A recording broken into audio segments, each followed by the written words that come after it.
great deal of arrogance and pride in this group about being number one, in our view. We don't say that we were the first overseas or the first to do this. Or, Oh yeah, we do. No, we say that. wait a minute, wait a minute. No, we don't lie. We don't lie.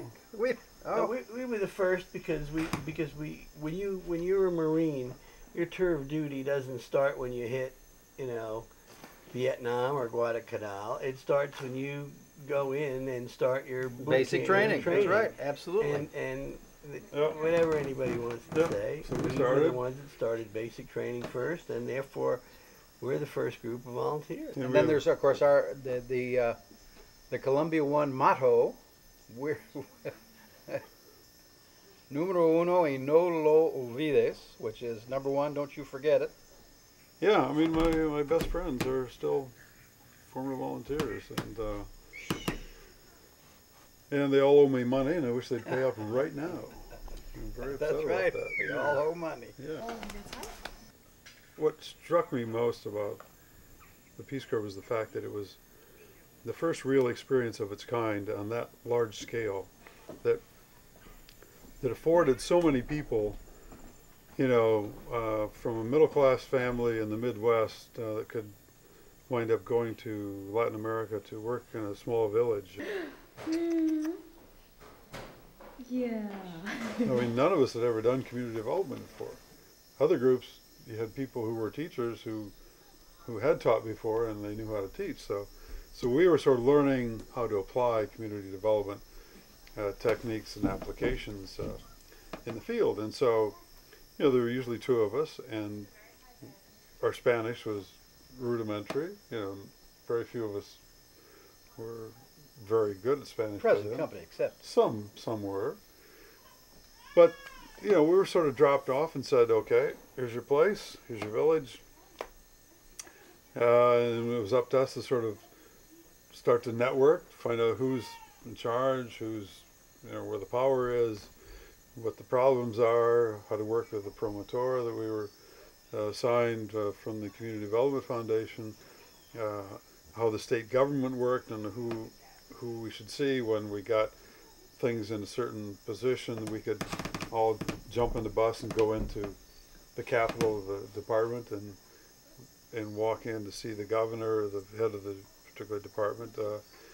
And then getting the work done, I mean, delivering the goods, which was difficult in many cases because the response factor was not as great as what we perhaps were accustomed to in the United States. So we had to acclimate ourselves physically with the food, the altitude, the transportation, the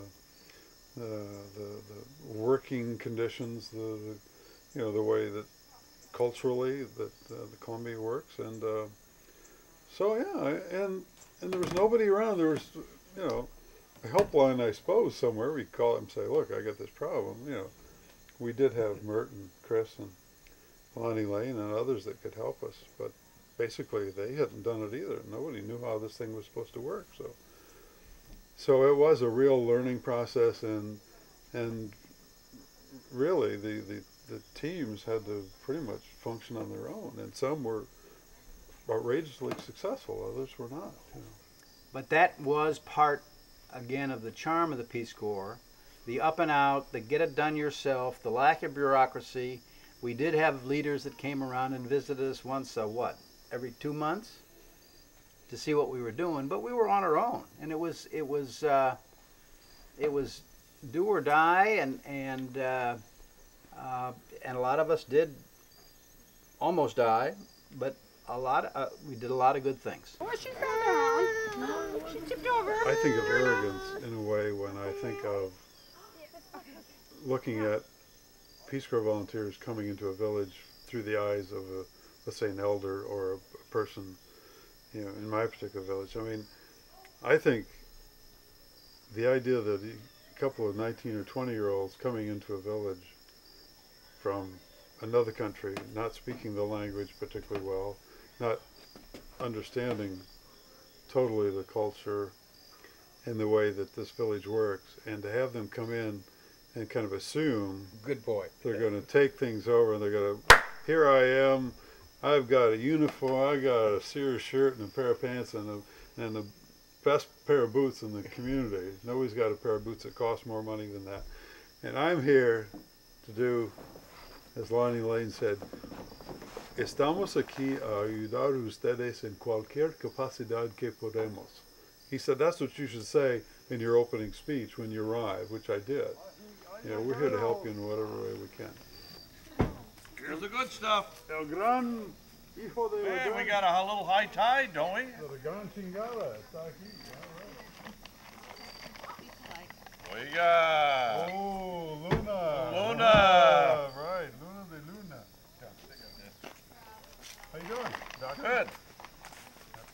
Well, Thank hey, you. Luna, how are you? How are you doing? And then the question I always had was, what was the real reason for the Peace Corps? And they listed the three goals, you know, to provide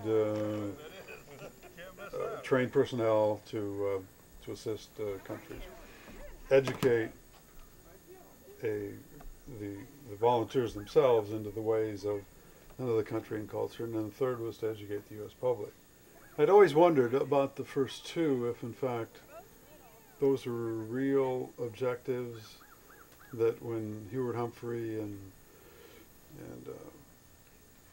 later Shriver and Kennedy, and up front, the front page was, here's a bunch of volunteers that are helping people dig latrines and wells, and those look good, you know, on the front page. But then I think what they really wanted to do was look long term and hope that this would pay off. That they wanted to create an educated electorate, populace, that had experiences overseas, that knew the languages, that could possibly make a difference.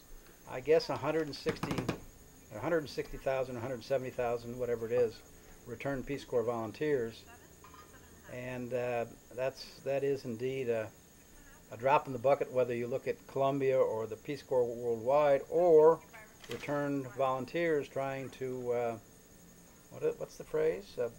Bring the world back home. Is that the second goal, or is that the third goal? Third.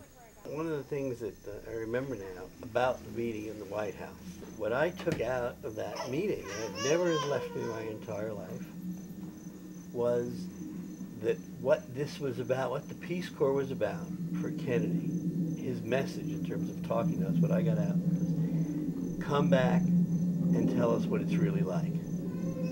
Republicans, Democrats, liberals, conservatives, neither one of them have a monopoly on good ideas, and that's a great idea. It's a great idea then, it's a great idea now.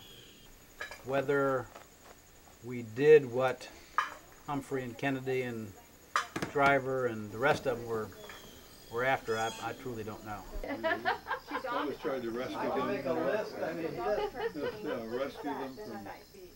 No one's gonna knock me on my door after I get I got some church over there you're gonna like. Took a battery out.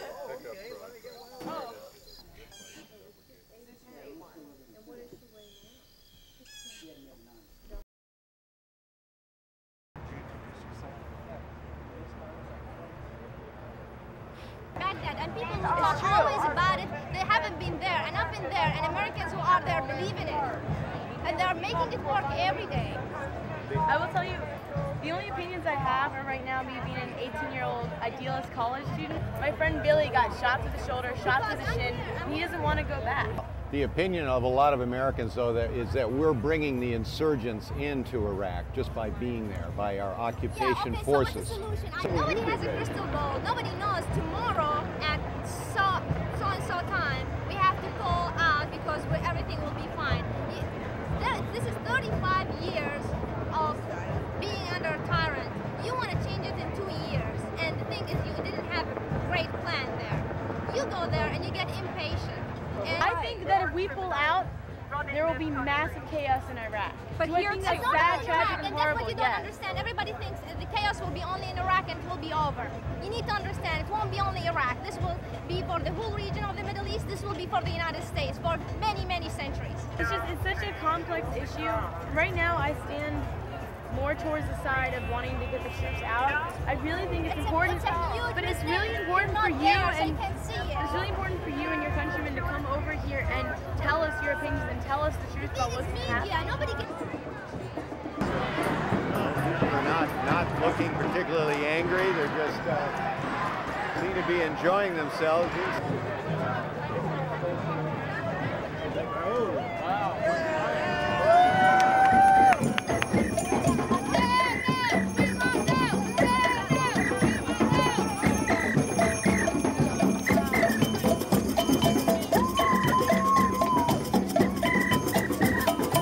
The youth is very present here, and I'm really happy to see that. There's a lot of youth here.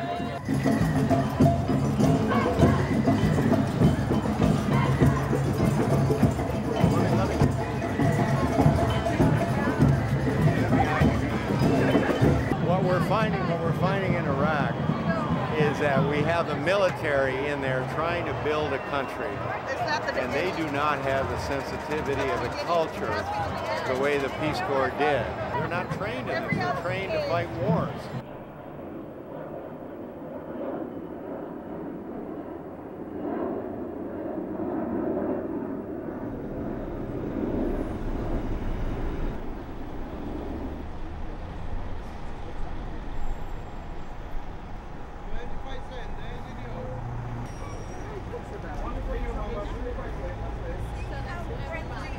I was at work and a friend came running in and said there's a plane hit the tower.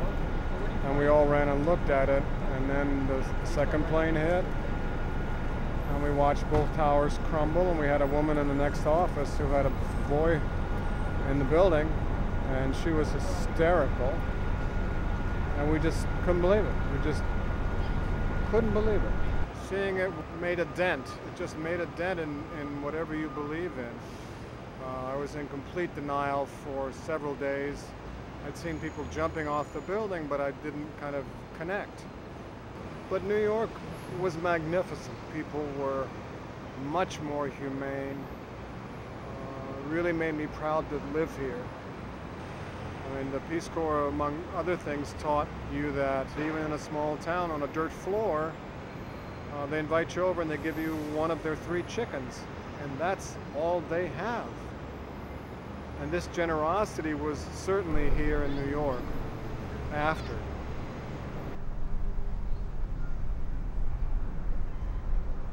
I think it was a month, at least, there was smoke coming out. Sometimes it would waft this way, sometimes it would go to Brooklyn. And in the first days, there was not only the smoke, but a glower as well, glowing. It was like an evil symbol, you know, it was really terrible. And in my community, many people were employed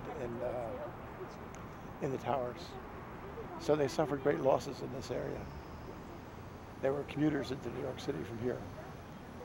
And each night for perhaps 2 weeks, there were processions along the Palisades here, people holding candles, and very often crying. Their husbands and wives were killed. Terrible thing. Well, this is my apartment. I've lived here for about 7 years now. And it's part of a complex of senior citizen housing. It's for people that have no money. And I was very fortunate to get this apartment. You were in the Marines before the Peace Corps, right? That's correct. I was in the Marine Corps 1951 to 53, and I went to Korea. Mind you, I came from a very provincial background in the States. I'm a first-generation American. My family from Holland, they were super religious and not very well educated. And so this was quite new to me, and that the idea of being in another part of the world was very, very attractive. So Many years later, about 10 years later, along came JFK and offering us to go overseas. Ask not what the country can do for you, ask what you can do for the country. And I thought that was a very appropriate thing, and I very anxiously applied to go to the Peace Corps. We met at a party. Yeah. And I took one look at him and I could have run off with him forever. Immediately. Took him 2 weeks to kiss me. It was not the ideal meeting because I had my daughter with me. It was her weekend with her dad. So I had her curled up in my arms because it was late at a party and sleeping. And I was staring across the room at Ami and she was staring across the room at me, but it's not an ideal, maybe in this century it's an ideal meeting. When I saw him with his daughter, the way he was with her, how tender and loving and just, they were beautiful together. And it just said a lot about him as a person, I thought, the way he was with her. And it was very appealing to me. I'm much more rational, think, write down pros and cons, and she's an instant visual click.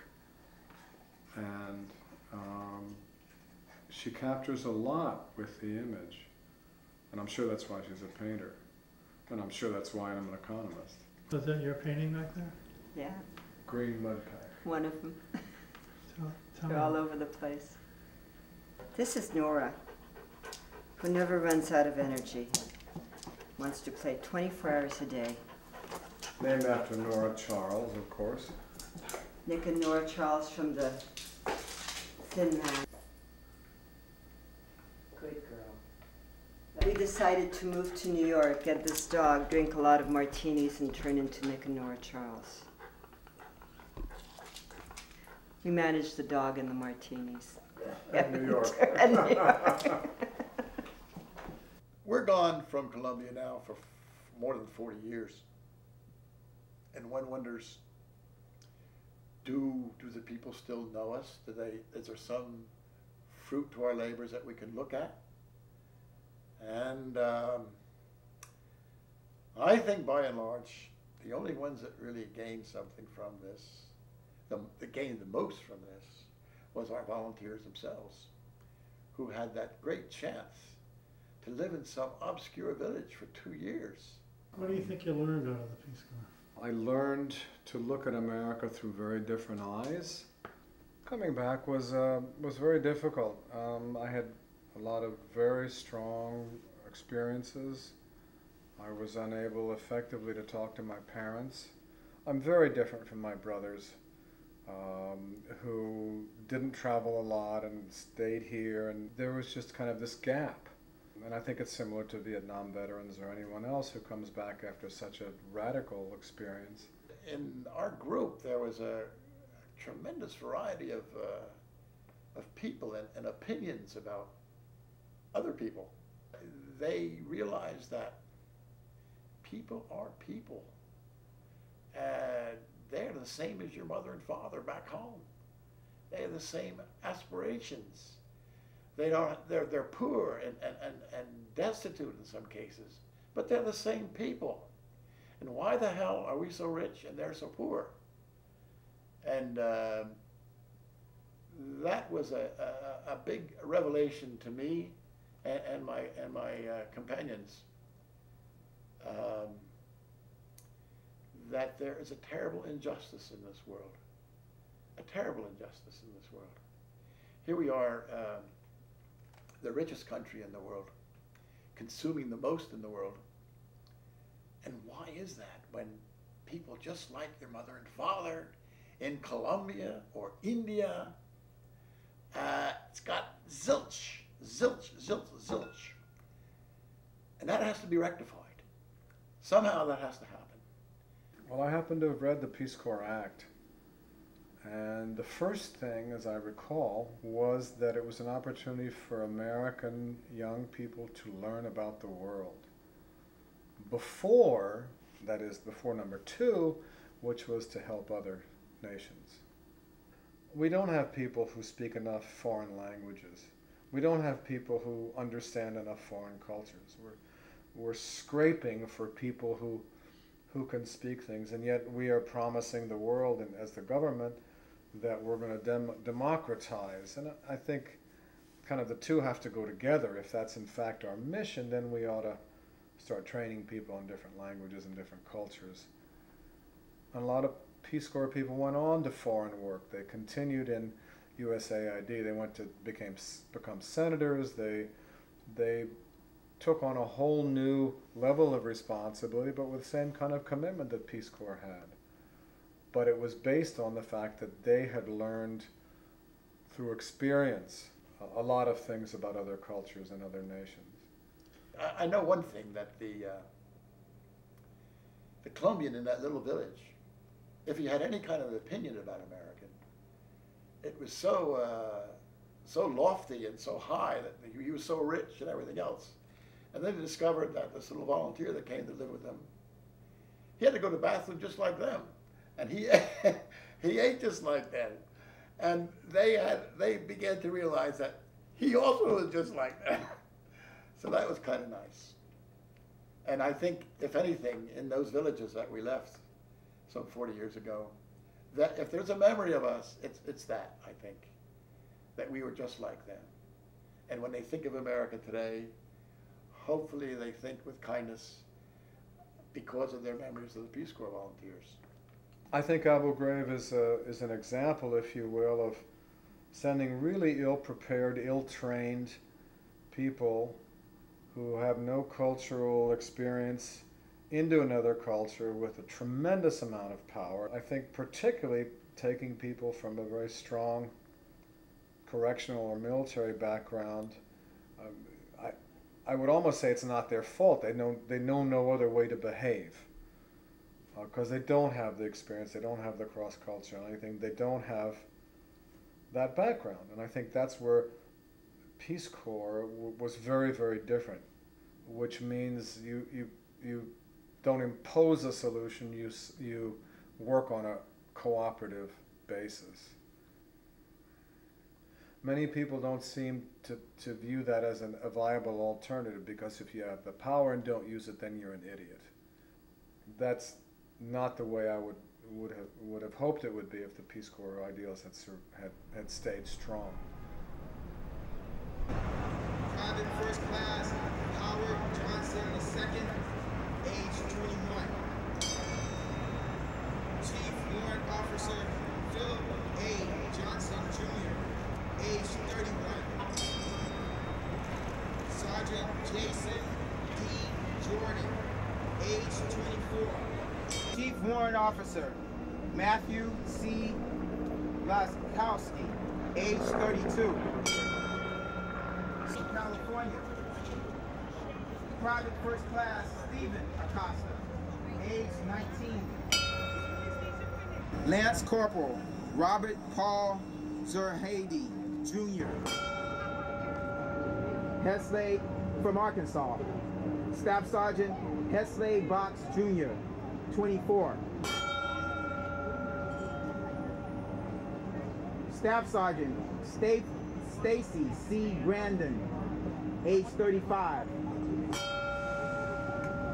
Specialist James L. Beckstrand, age 27. Saeed Mohammed Saeed, age not given. Mohammed Abdullah, age not given. I always look towards America as a country of opportunity and hope and happiness, with a great possibility of helping the world out of poverty. I really believe that. And here, 40 years later, I see nothing of the sort. I see a different country. A different country. When I was a young man on my travels, I was once taking a bus in Genoa, Italy. But I heard one man in the audience, in the bus, say, "That young man is from the best country in the world." It really took me out. And it was because I was obviously American. Everyone knew that I was American. So I was immediately picked out as coming from the best country.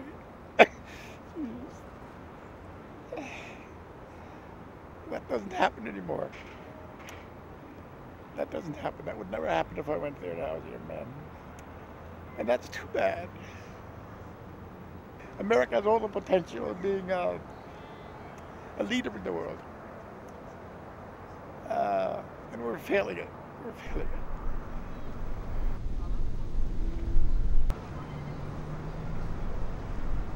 In September of 2001, I was asked to be first mate on a replica ship called the Half Moon, an actual replica ship of Henry Hudson's boat. On September 10th, we anchored just south of Manhattan Island. We had on board 12 kids, the ages of 11 through 13. Early that morning, on September 11th, as I looked at the World Trade Center, I saw a poof come out of the side, an explosion. As we were standing there on deck discussing what to do, a United Airlines plane came out of the south, flew right over top of us, and I said to somebody, damn, he's going to fly right into that building, and whack, he hit the other tower. So we made a decision at that point to hoist anchor. Now on this boat, it takes really an hour to hoist the anchor because it's an old capstan and everybody's got to participate. So we got all the kids working on that, keep their minds off of what was actually going on in front of them. I grabbed my binoculars and as I was looking at the president, I began to see specks coming out of the burning debris, and I wondered, what the hell are those? And then I realized, those are people jumping to their death. And that vision has stuck with me all these years. And I couldn't really watch anymore because you felt like you were intruding on somebody's private decision of how to end their life. And then as I was looking through the binoculars, you heard this low rumble and a pile of dust, and the first building went down. It's gone. It's just gone. I mean, just incredible. There's this great gray cloud sort of went down each of the streets, like all the canyons, and then reached the waterfront. You wondered what was going to happen, and then the energy dissipated once it got to the waterfront and stopped.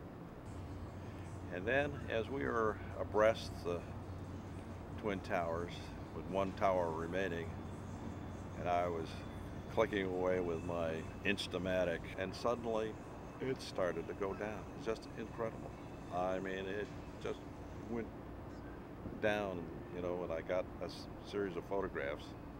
All of lower Manhattan just filled up with all the smoke and dust.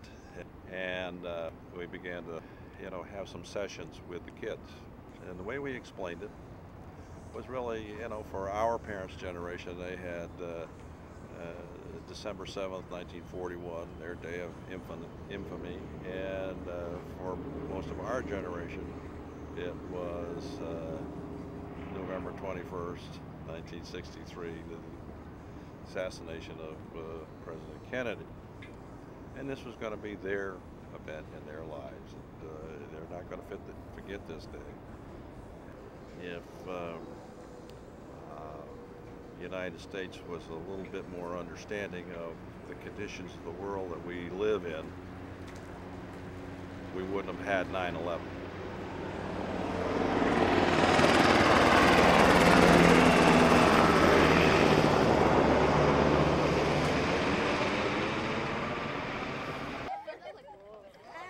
Three years ago, we started something called Kids Set Sail, where we just take kids, local area kids, and put them on the water.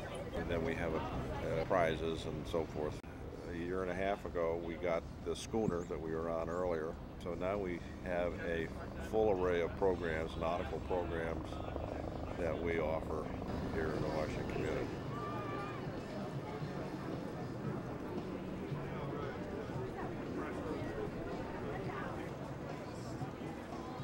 ¿Y quién es en Pera? En verano nosotros mismos.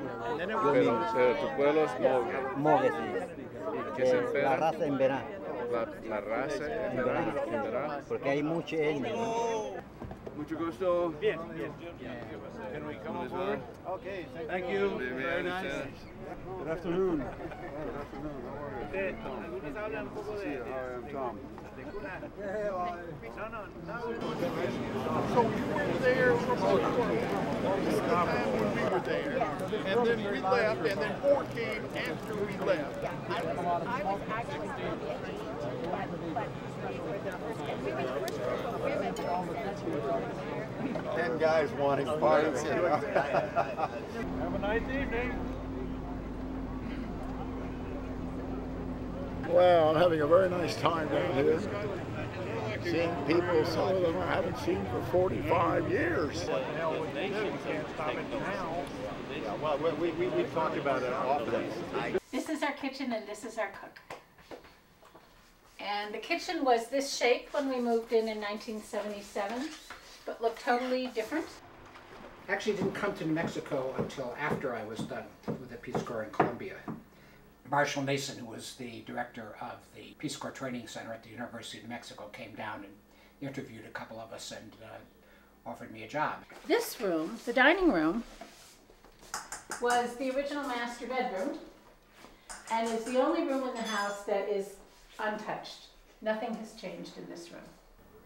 The way we trained volunteers in New Mexico was we sent them to small Spanish-speaking communities in northern New Mexico for 2 weeks. And we had full-time community development workers living in the communities, and then 4 or 5 volunteers would join them every 2 weeks.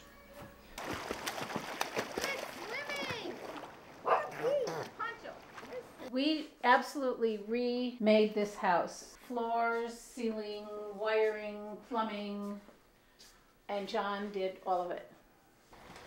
All the floors in the house were horrible asphalt. Everything was pine panel.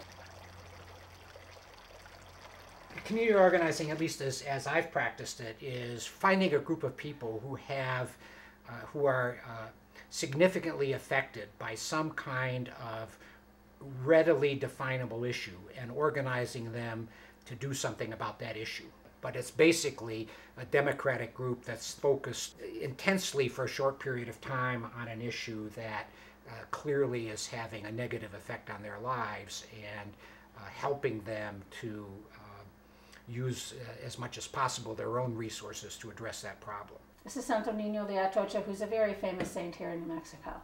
So here he is centuries ago, and here he is now. When we were doing community organizing in New Mexico, got a group of about 6 very talented organizers, some former Peace Corps volunteers, some local people. We used to sit around talking about what it would take to form an effective movement to improve the living conditions for poor people in New Mexico, and decided that what we had to do was to organize the middle class, that poor people alone didn't have the political muscle to make the kinds of changes that were necessary.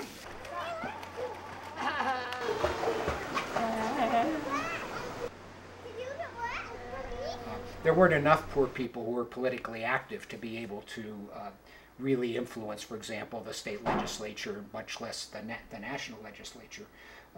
And many of the issues that poor people confronted were also problems for the middle class, for example, ineffective schools, or government agencies that weren't doing their job, or lack of adequate police protection or fire protection in poor neighborhoods. I mean, there were a whole range of issues where the middle class and poor people share the same kinds of problems. And it seemed to us that you're much better off to find issues that cut across all economic groups and organize around them, having first picked those issues because they have a particular impact on the lives of poor people.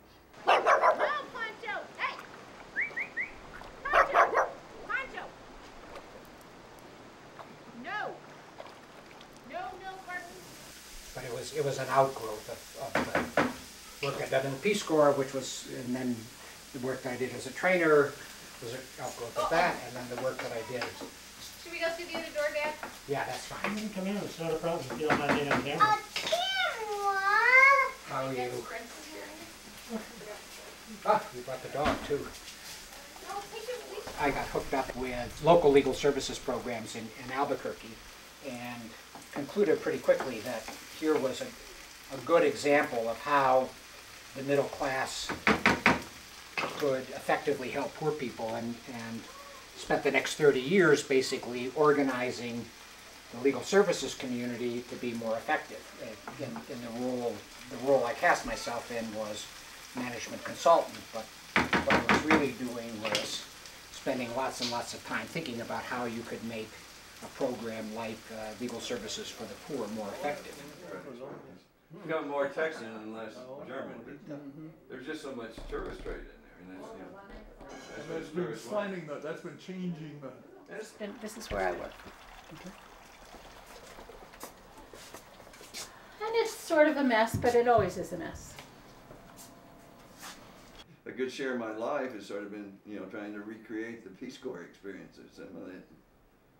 When we were volunteers in Colombia, we were kings, We were princes. We could pretty much, we knew more than the folks in the headquarters knew. It was never like that in Vietnam. I hit there really just as the big military buildup was beginning. In that first year or so, it was an AID operation. But there was a real turning point about a year or so in when the whole nature of the thing changed, where it was no longer in those meetings where you could actually voice anything negative. If you said anything that wasn't completely upbeat, you were pretty much branded a defeatist. When the war was all over, that anything positive was left over from all the money that got spent on American? Not much. We weren't just sort of, at that point, putting the best spin on it. We were basically lying to ourselves about what in fact was happening. And I think that's always a downward spiral. I mean, that goes nowhere. And that's exactly where it went. Our youngest son, Nick, was adopted by us when he was a baby. Adopted as a healthy baby. But by the time he was a year, it was clear that he had some sort of a disability. He was diagnosed when he was close to 4 as having a form of cerebral palsy. Until he was 12 years old, he certainly seemed to be typical of a child with spastic diplegia, that form of cerebral palsy. He walked with a walker, he could talk, played the piano, played with Legos, swam beautifully, and had a wonderful little racing wheelchair. When he hit early adolescence, he developed a seizure disorder and began to lose function. And that progression has continued. Clearly he does not have cerebral palsy, and he never did. He has some sort of a genetic neurological disorder, and so requires 24-hour-a-day care and needs help in everything that he does. But he graduated from high school, went to the little elementary school here, went to the local middle school, and leads a very full life. Can you say the same thing, that somehow your life was in some other way trying to recreate the Peace Corps experience? Yeah, I never thought about it before, but I'm sure that's exactly what was going on, because I wanted that same experience back again. I wanted to be Latin.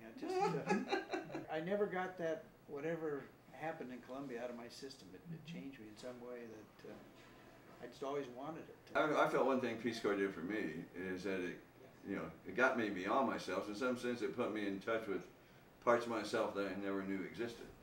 And I think I first heard that when I heard Kennedy's inaugural speech. When Kennedy began to speak, I mean, it just reverberated in me. It just touched something with me. And I just felt that same sort of thing, sort of calling me beyond myself. And I think that's a lot what Peace Corps did. I mean, I discovered parts of myself that I didn't know existed. Just like I didn't know which parts of me were Latin. Did you ever feel that the whole process of learning to speak Spanish in the context we did, we really took on a whole nother persona. Yeah, I think our wives in this group are threatened, you know, to some degree when you get together, and those sort of dynamics start to because they're threatened by here's something that we feel so intensely and means so much, and they're not part of it. Yeah, we did become Colombianized. We did acculturate, and we did in large part because we were placed in circumstances where we didn't have any choice but to do so. You know, you didn't. If you're in a place where no one else speaks English and there are no movies and there are no places to go to sort of try to recreate, you know, America for you, it's just, at some point, your personality, you have to just give yourself over. I mean, at some point it's a question of, do I stay in my room? Or I got some need for human interaction, but or do I go out and, you know, let people have a laugh at my expense? You know, that was a real turning point for me, because once I could make myself vulnerable, just throw myself out there, and not really worried about, you know, my ego in the process, then I began to learn like crazy, and people began to educate me. I mean, like crazy, it just all starts flowing in. So, I mean, as an example of organizing the middle class, Polly's work with Family Voices is a good example. A group of us realized that if we didn't come to the table, our children would be forgotten. Two other women who have now young adults with disabilities and I gathered together like-minded people, dads and moms, from around the country, and Family Voices is now this huge national network of remarkable people all over the country. People with disabilities in the United States are the poorest of the poor. What we're organizing around is the fact that the schools and the healthcare system do a very poor job of helping kids with disabilities regardless of their family's income. And so that gives us a very broad base to organize and a pool of leaders that are already trained. Many of the families who are most active are almost by definition poor because it takes so much in terms of resources. John and I had to make sure that the work that we did and do is flexible enough so that we can be here to take care of Nick. That's what you do. Period.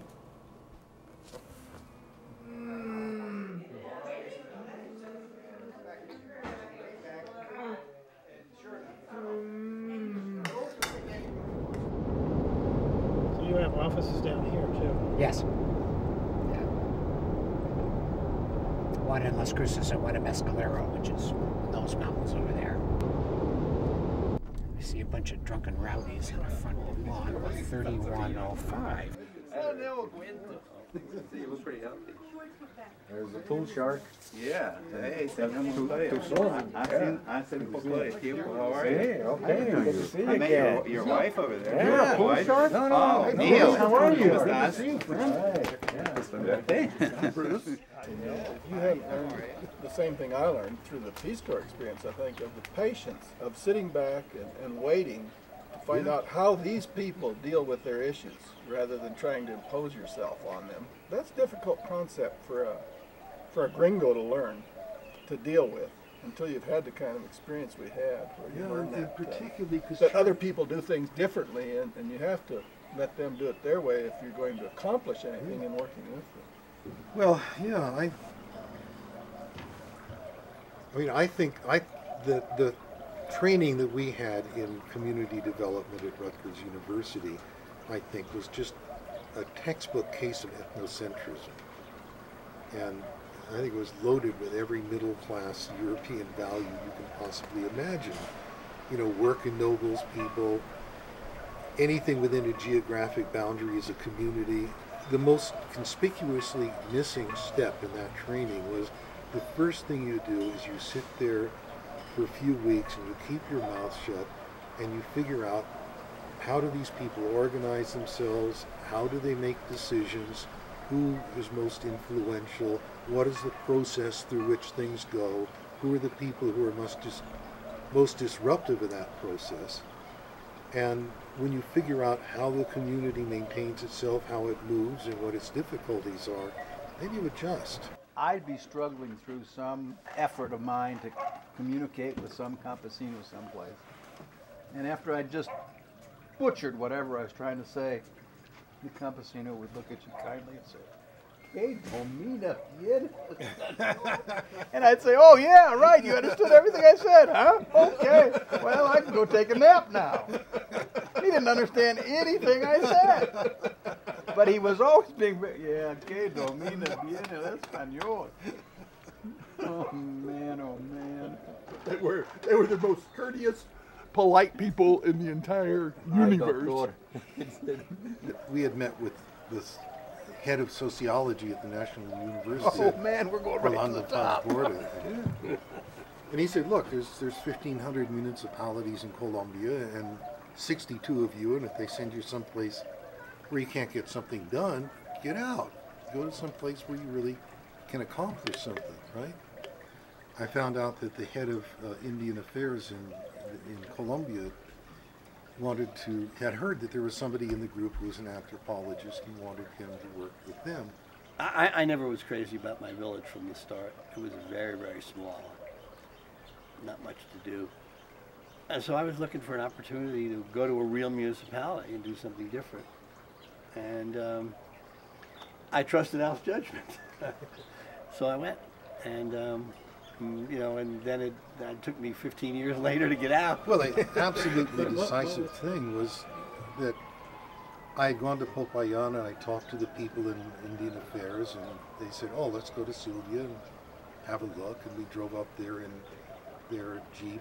And they were telling me that these communities had maintained the Andean tradition of communal labor every week, Minga.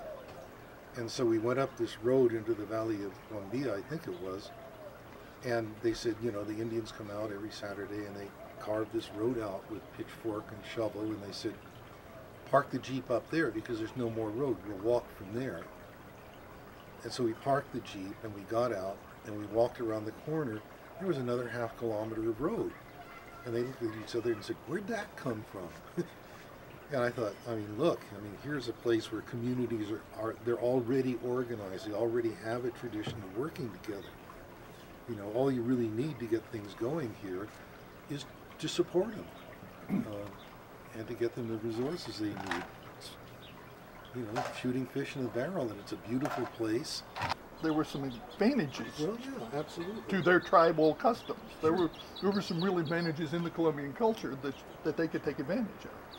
Yeah, and of course, us as a resource. Think it was a revelation, I am sure, for them to discover that there were white people who had read the Constitution and said, "Look, guys, you may not know it, but this is the law, and this is what you're authorized to do. And if anybody tells you different, they're wrong. The Constitution says so." Colombian law grants to Indian communities a number of rights.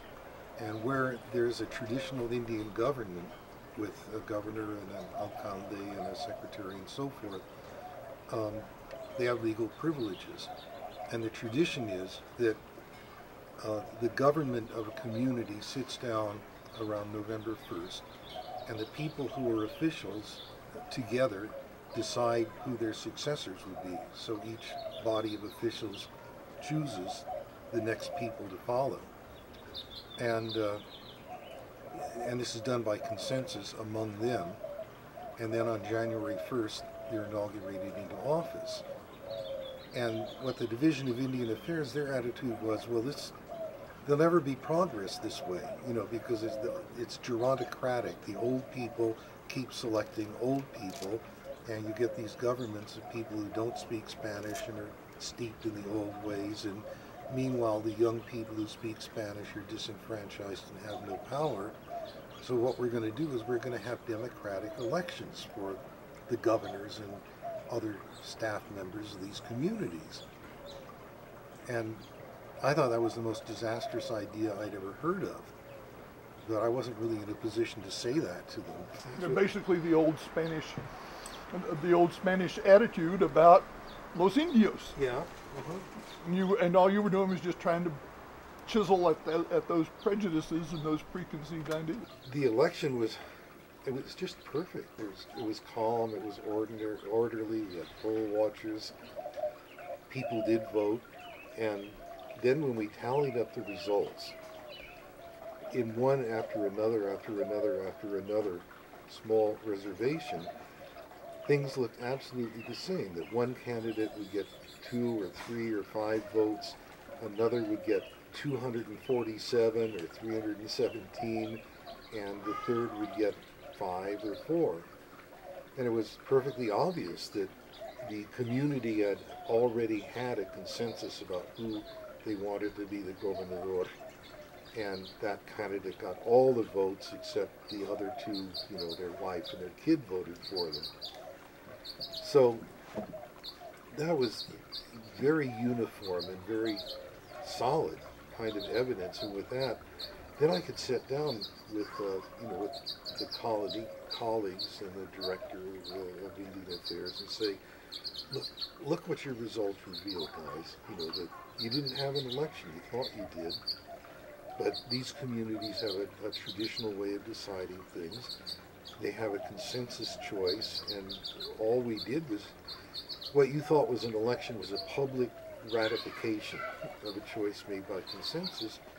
This is very convincing evidence that you have a strong community that makes its own decisions, its own ways, and you're really lucky it came out that way, because if these people had done what you were trying to do, and what you hoped to achieve was that they would bypass the elders and they would elect younger, progressive people to be the officials of the community, that would split the community up. You'd end up with young, white-oriented people getting the resources and directing the programs, and meanwhile, the elders aren't going to go away, and they're in charge of the collective work groups and the general morality and integration of the community.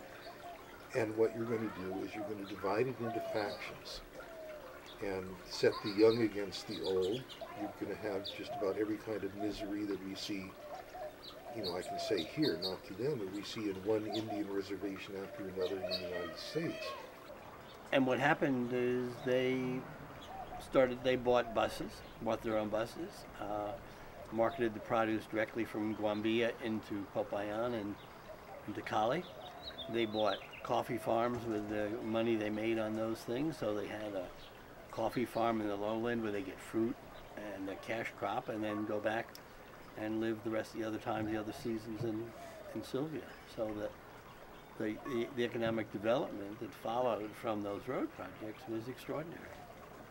Yeah, and it continued.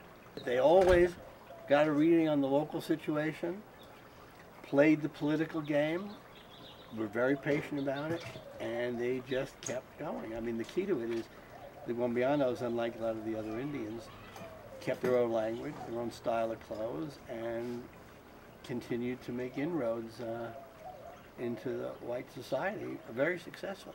And eventually got involved in local politics, where they were completely excluded before. Yeah. Eventually the governorship of the Department of Cauca in 2000. Wow. Yeah. In India. In India. Huh. Excellent.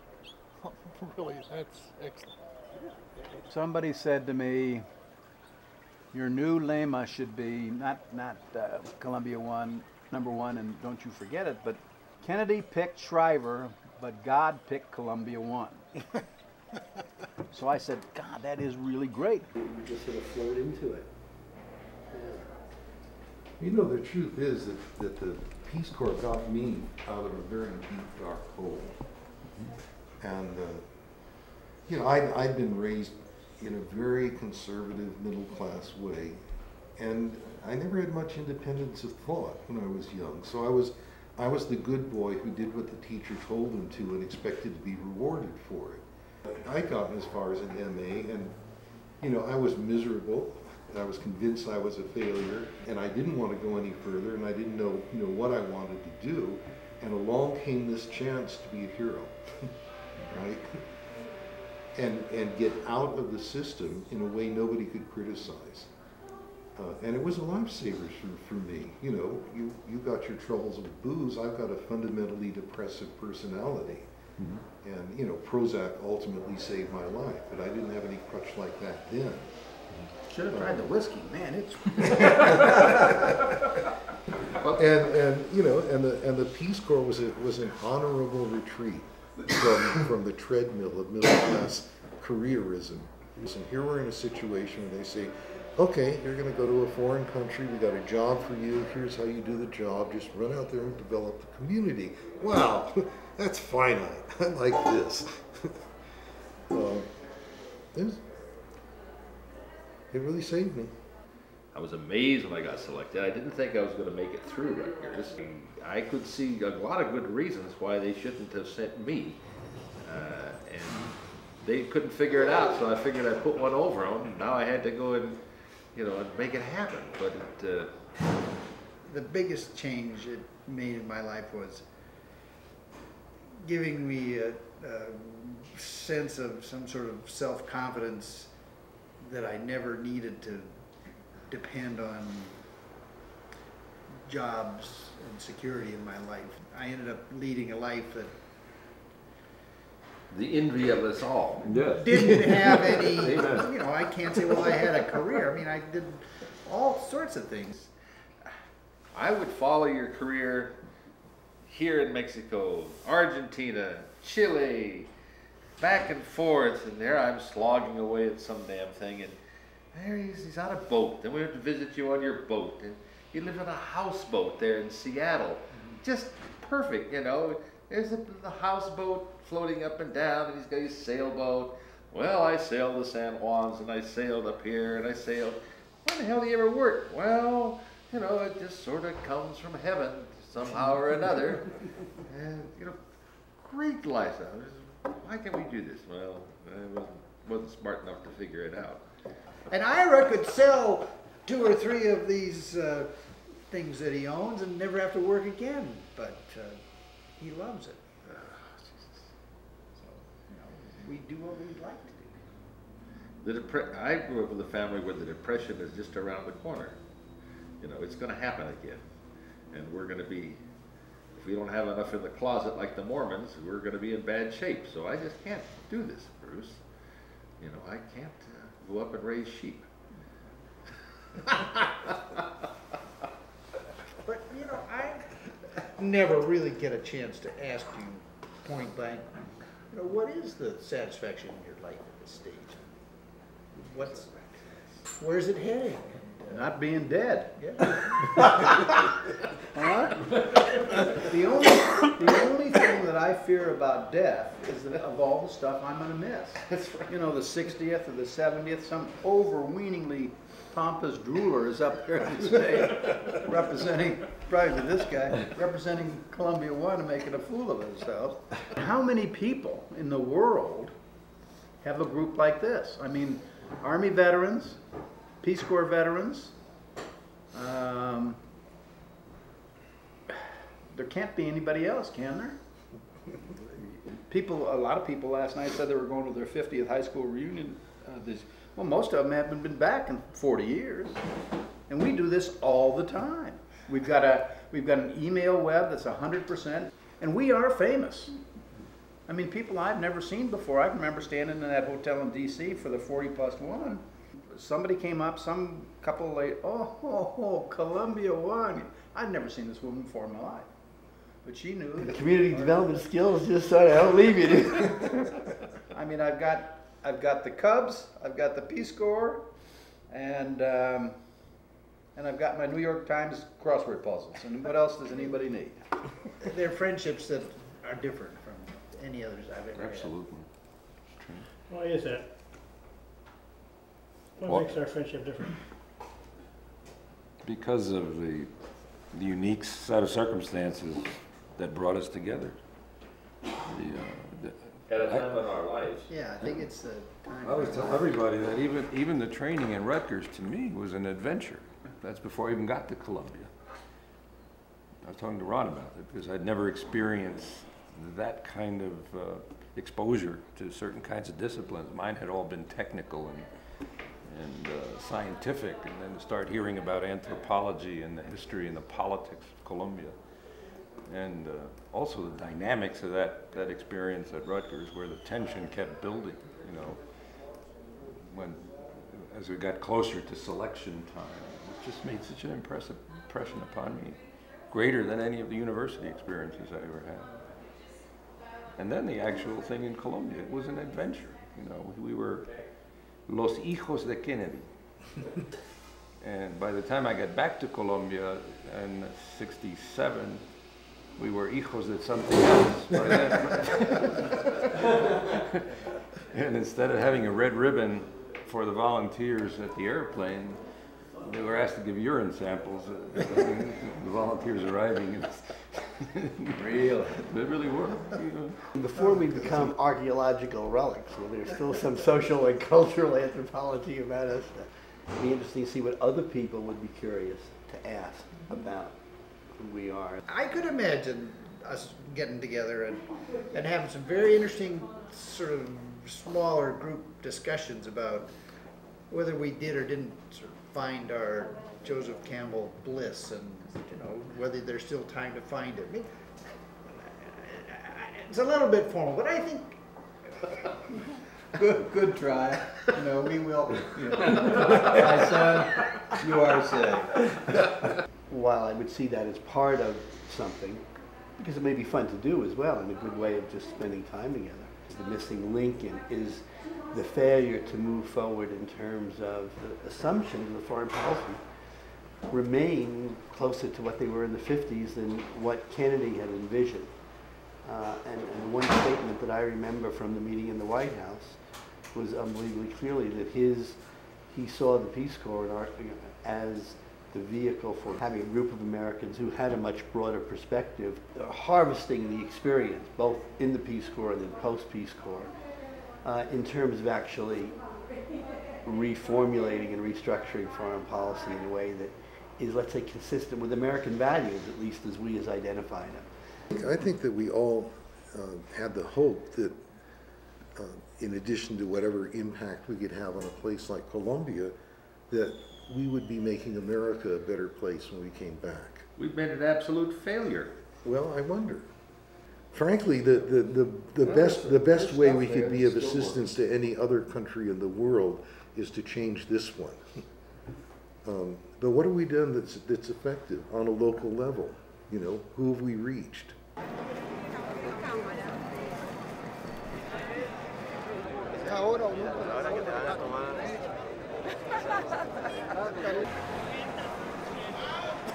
No más cadera.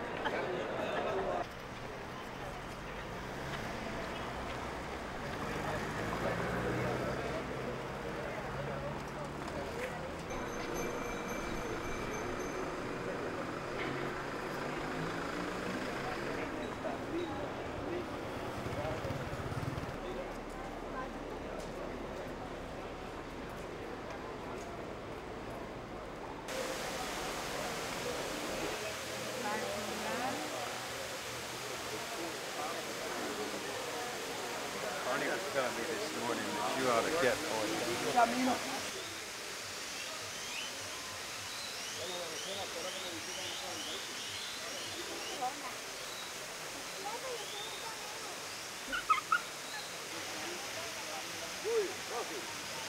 Es por el camino que Jesús te dice, anda en santidad, anda en consagración, anda en pureza, anda en rectitud y te salvarás y estarás conmigo en el reino de los cielos.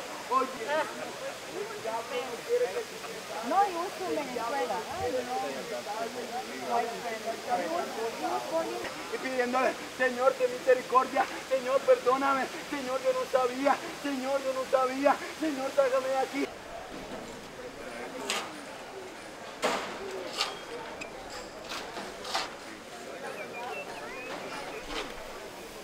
Leder Benson.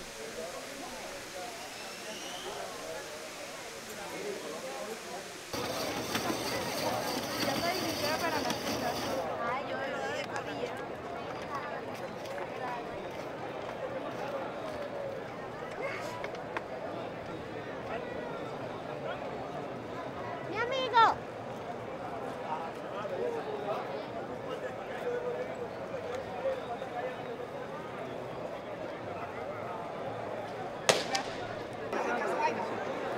Agua fría, agua, agua. No más far, no más.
No más FARC.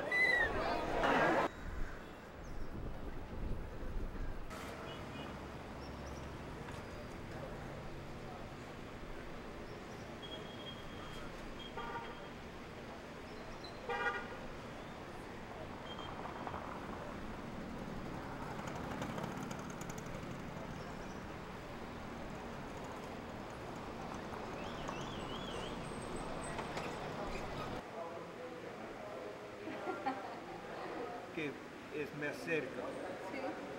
Tiene 7 horas. Yarumal. Yarumal. Está aquí.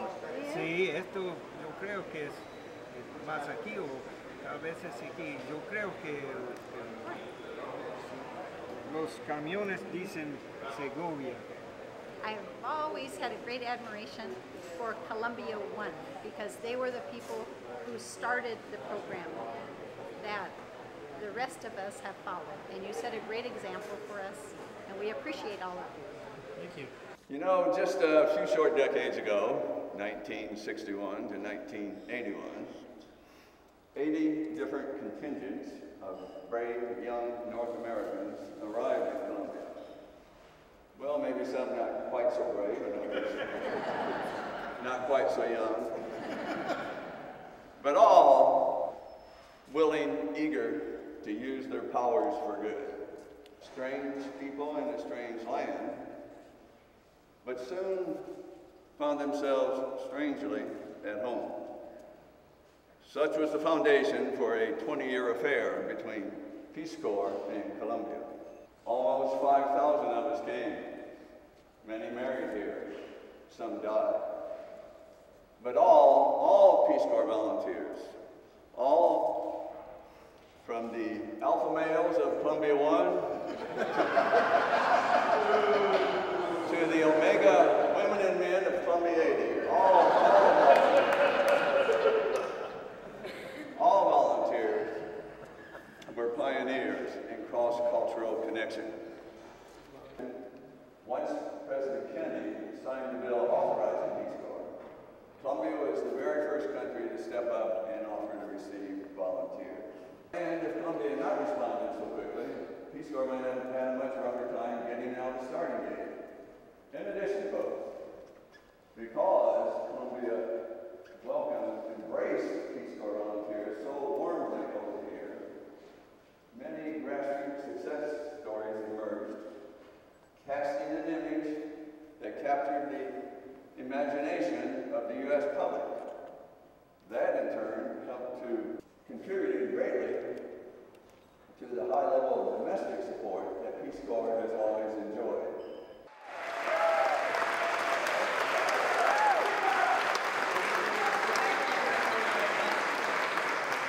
Every year the Peace Corps has a meeting on the Hill for staff and interns, anybody who's interested in the Peace Corps. It's a room with about this many people in it, and all 5 of us, members of Congress, come. And last time they all got up and said that more importantly than ever being elected to Congress, which was a pretty thrilling thing in our lives, that the most meaningful thing that had ever happened to us was being in the Peace Corps. These are 5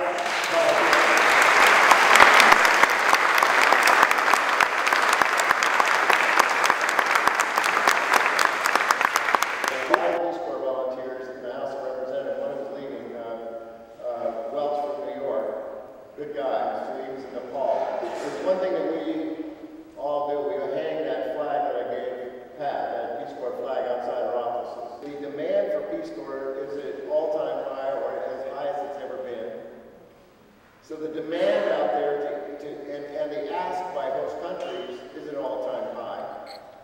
Colombia is writing a letter as we speak to be the 11th country to ask. 10 countries ahead of them that haven't been awarded any volunteers because they don't have enough money. So the supply side and the demand side are really high. And the problem is in the middle, it's the appropriation of money. That's what Congress does. And for some reason, we'll all admit that our image abroad is horrible, and we all praise the Peace Corps and think that that's the best image we have in the world, yet we fail to fund it. This is, and I think the spirit of that march the other day, my God, you know, we've never even had a march that big in the United States. If you take the per capita of this country and the per capita people that participate in that march, I don't think we've ever equalized it in the United States. So they've got something going here, a spirit that is, and it's driven by youth. And I think if you follow the Obama campaign and what's happening with the spirit of youth in the United States, that there's some magic happening out there in the world, and we as adults and grandparents have got to make sure that that magic is captured and used in a constructive way. So thank you for taking your time, your money, your effort to come to Cartagena. It's been a great joy for me to reconnect, and I promise you I'm going to spend the rest of my productive years trying to build on this and make it better.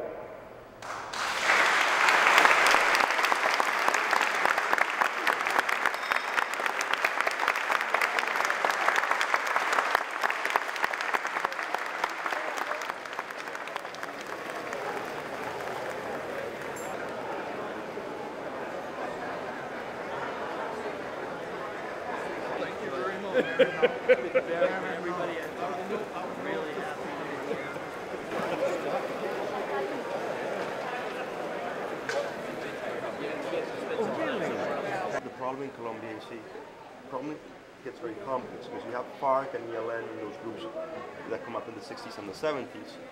And since the government never really put a stop to these groups, I mean, they just grew and got stronger.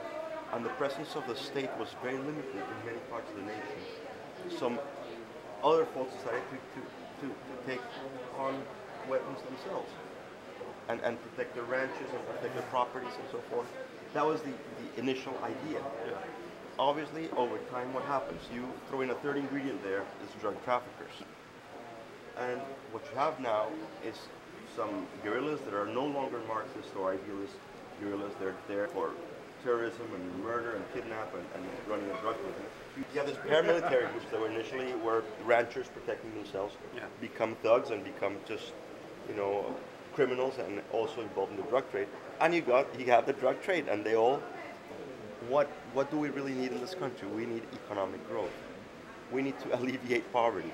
When you do that, much like the Irish, learning from this Irish experience, you know, we were not Ireland, and we, you know, wanted to learn about IRA and what they did in that. And one of the main factors that caused the demise of the IRA was that they couldn't recruit people anymore. Because once young people have a car, have a girlfriend, an apartment, and a cell phone, there's not much of an incentive to go into the mountains and carry a gun. We need to get the violent groups out of there.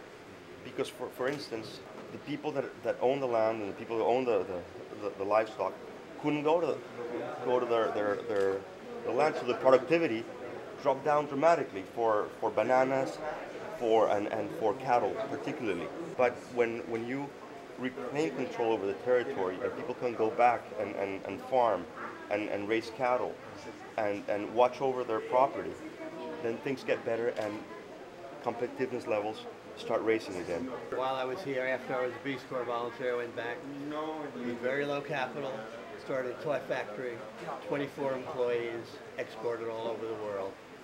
Cost us less than $10,000 a year. Well, where are you now? I'm living in France. Oh. But now you're a university professor. I work with the university on a development project with Congress, and but we're thinking of U.S. Yeah, U.S. Congress. And where's your toy company? It was in Sylvia Coca, a rural area. Oh, wow. A lot of that.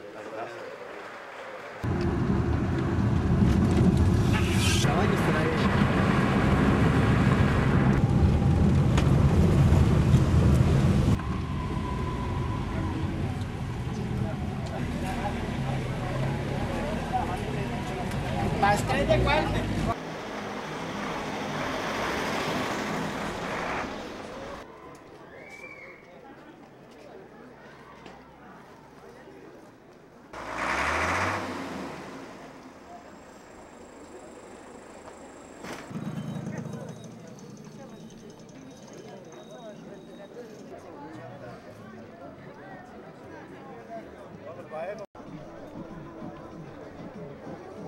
Where did you live? I think that it was down that street about 2 blocks, maybe 3, and then 1 block in.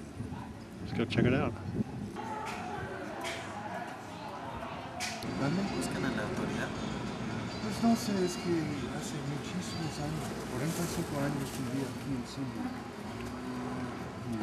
Y trabajé con la Oficina de Asuntos Indígenas, ayudando a los guardias. Digamos,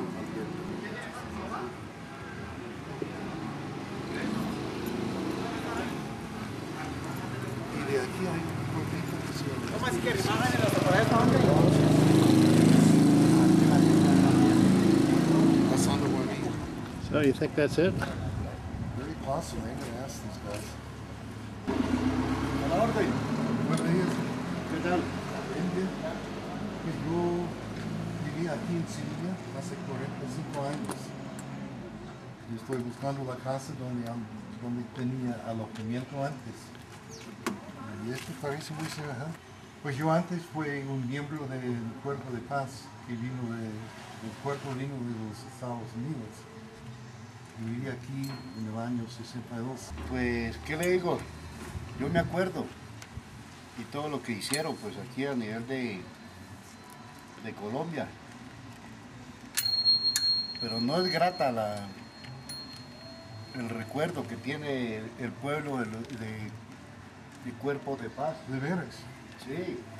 ¿Y cómo es la memoria entonces? ¿Ah? ¿Qué es que recuerde usted? Aunque no sea grata. No, por mí no, porque... ¿Hicieron daños o qué?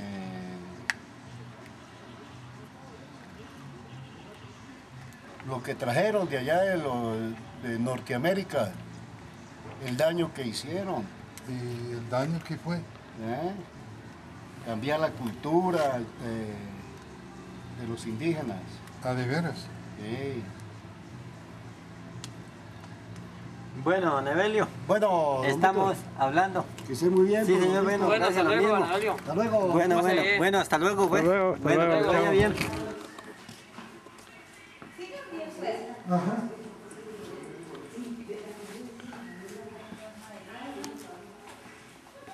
Que si no fuera entonces fue muy semejante. Pero no se acuerda qué familia era. No, tampoco, no. Es que ya... Era una familia Rojas, y así alquilaban la casa. Ajá. Pues si no es la casa misma, entonces la arquitectura Porque es la muy otra, semejante. la otra era igual, la que hay aquí al lado es Ajá. igual a esta. Ah, sí. Pues seguramente hay muchos cambios No, aquí. pues, 2 generaciones, ¿no? Sí.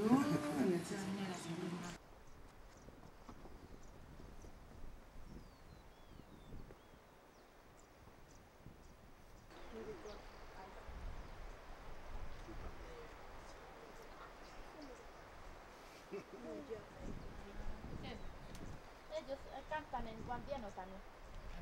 ¿Cantan en guambiano? Sí, cante. Ellos cantan en guambiano. Cante, cante namjime. Cante, Tsatsjibe, bibi tsatsjibe.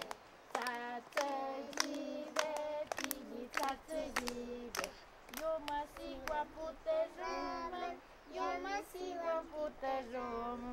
Yomasiwa. No, ni me da. Yanta, yanta.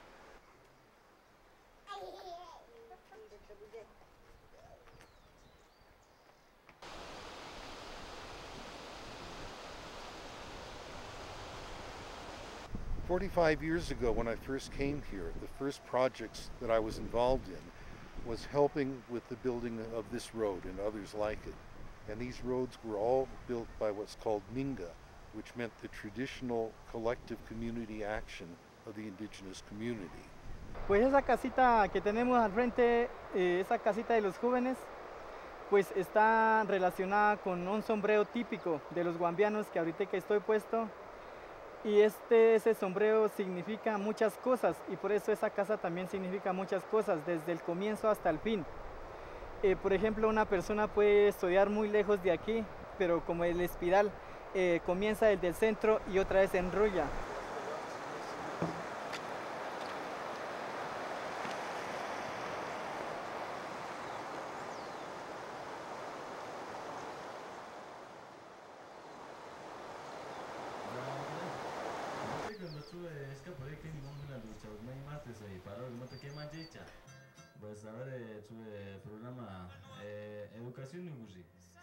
Lo que me parecía más que todo importante fue no dañar la estructura indígena, que el cabildo es la fuerza de la comunidad.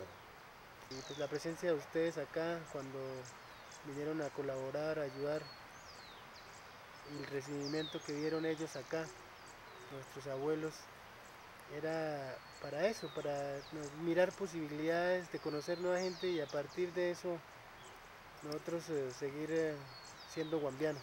Tenemos una cosmovisión propia, un legado histórico y con la cual nosotros hemos venido hasta ahora luchando. Y el papel de la autoridad es eso, el cabildo. Nos dice para dónde tenemos que ir como pueblo. Primero, recuperamos la tierra. Después de recuperar la tierra, quisimos tener normas en defensa de ese espacio geopolítico y sus habitantes, y pidiendo respeto, porque somos indios, siempre piensan vivir cabalgando en nosotros. Nosotros no queremos que nos siga cabalgando más en nosotros. Cuando reclamamos los derechos, dijimos nosotros, es para nosotros, pero para ustedes también. Namoy, vamos a subir que se echó de Bambi Estéreo 89.4. Gata estoy ahora, sinja maricuita, me hizo anisco yo antes. Gata yo familia Cuchillo, familia Tonobalá. Donde estamos habitados es un territorio muy estratégico. Todo este corredor son vías de comunicación tanto para los dos bandos, para los de la derecha y los de la izquierda.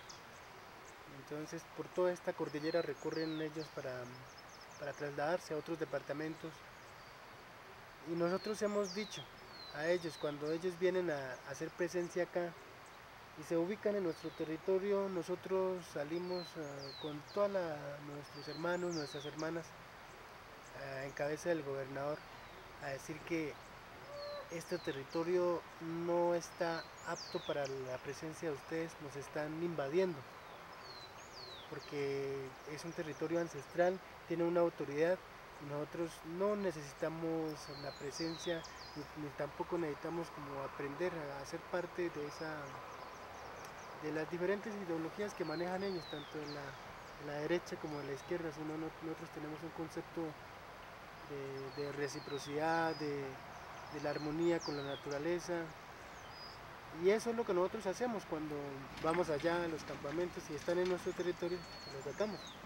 Con toda la comunidad vamos y le decimos por favor, abandonen nuestra tierra y ellos tienen que hacer caso. Hemos dicho, nosotros no vamos a participar en esa guerra, pero tampoco vamos a ser neutrales. Hemos dicho al gobierno que para conseguir la paz en Colombia se necesita diferenciar, se necesita reconocer al otro. Le estamos dando una enseñanza a ellos que no por la vía armada, sino a través del diálogo hemos controlado nuestro territorio y que es un ejemplo para Colombia, que esa es como, así como es como deberíamos tratarnos entre colombianos.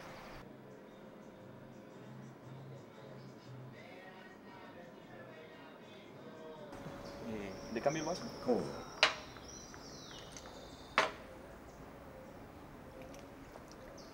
Having spent a day in Sylvia and a morning with some Guambianos, I just feel so proud of them. I'm happy.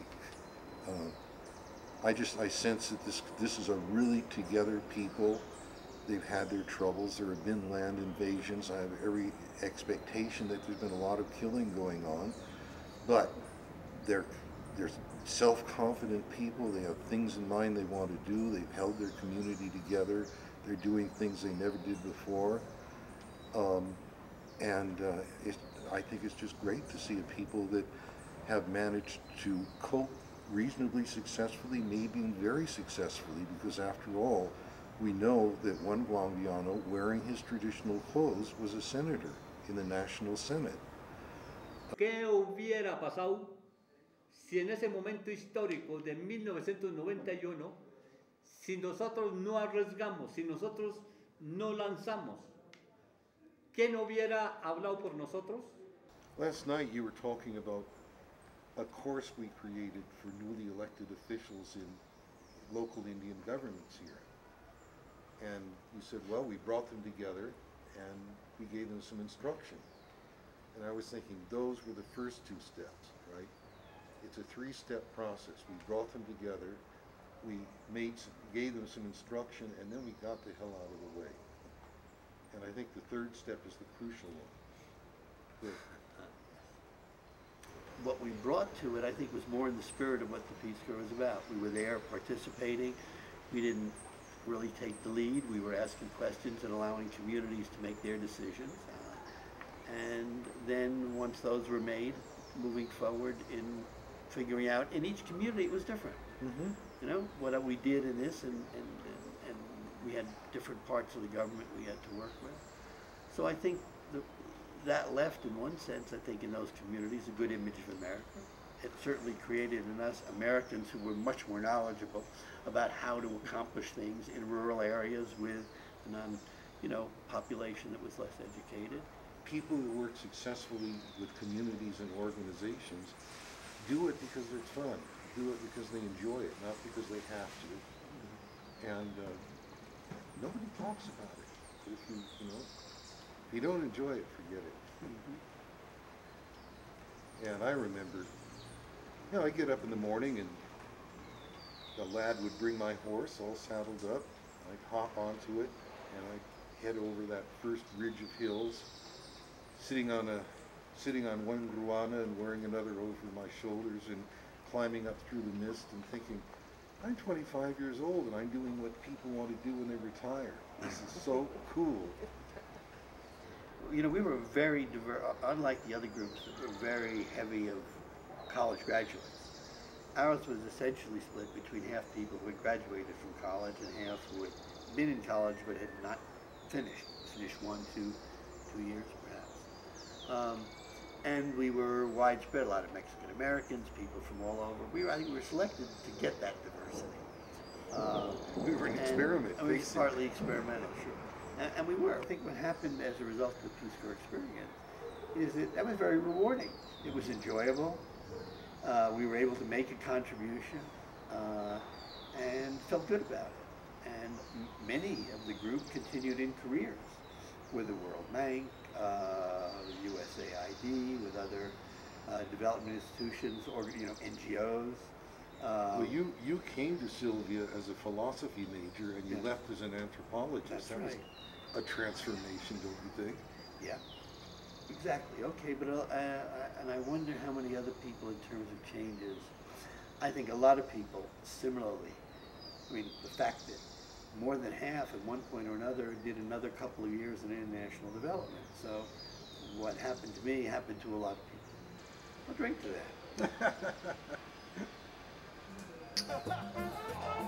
that.